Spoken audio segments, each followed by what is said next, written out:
Hi, Invest Collegiate Transform families.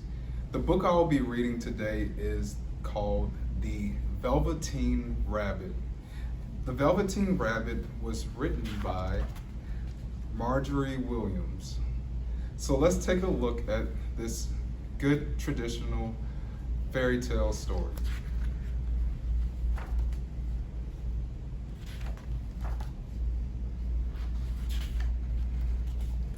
The Velveteen Rabbit, or How Toys Become Real.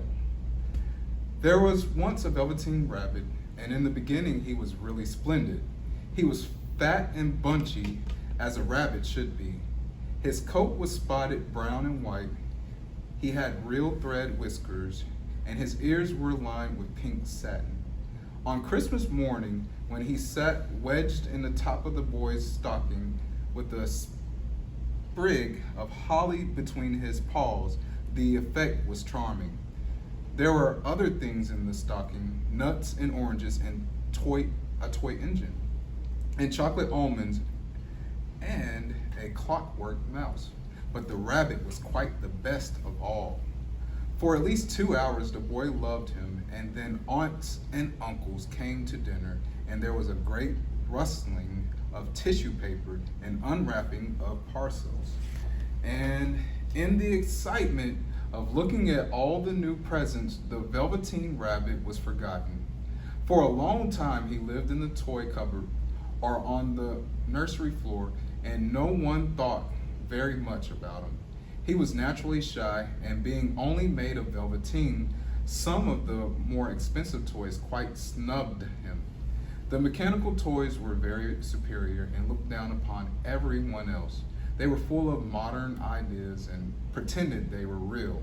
The model boat, who had lived through 2 seasons and lost most of his paint, caught the tone from them and never missed an opportunity of referring to his rigging in technical terms. The rabbit could not claim to be a model of anything, for he didn't know that real rabbits existed. He thought they were all stuffed with sawdust like himself, and he understood that sawdust was quite out of date and should never be mentioned in modern circles.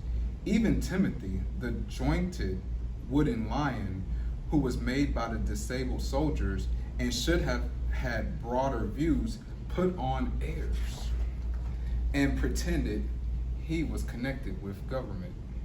Between them all, the poor little rabbit was made to feel himself very insignificant and commonplace, and the only person who was kind to him at all was the Skin Horse.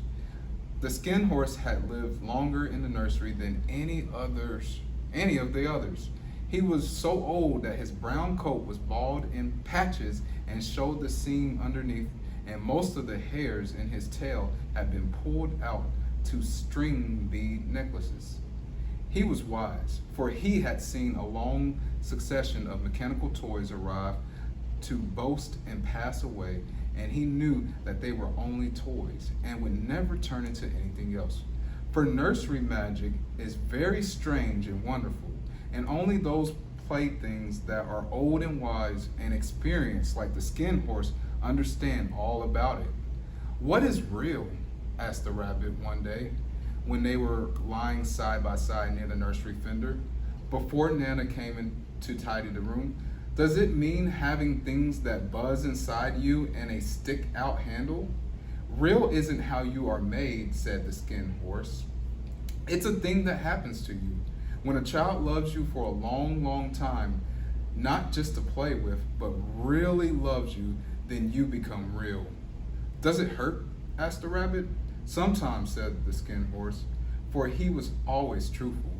"When you are real, you don't mind being hurt." "Does it happen all at once, like being wound up?" he asked, "or bit by bit?" "It doesn't happen at all at once," said the Skin Horse. It takes a long time. That's why it doesn't often happen to people who break easily or have sharp edges or who have to be carefully kept. Generally, by the time you are real, most of your hair has been loved off and your eyes drop out and you get loose in the joints and very shabby. But these things don't matter at all, because once you are real, you can't be ugly, except to people who don't understand. I suppose you are real, said the rabbit, and then he wished he had not said it, for he thought the Skin Horse might be sensitive. But the Skin Horse only smiled. The boy's uncle made me real, he said. That was a great many years ago. But once you are real, you can't become unreal again. It lasts for always. The rabbit sighed. He thought it would be a long time before this magic called real happened to him. He longed to become real, to know what it felt like, and yet the idea of growing shabby and losing his eyes and whiskers was rather sad. He wished that he could become it without these uncomfortable things happening to him. There was a person called Nana who ruled the nursery. Sometimes she took no notice of the playthings lying about, and sometimes, for no reason whatsoever, she went swooping about like a great wind and hustled them away in cupboards. She called things tidying up, and the playthings all hated it, especially the tin ones. The rabbit didn't mind it so much, for whatever he was thrown, he came down soft.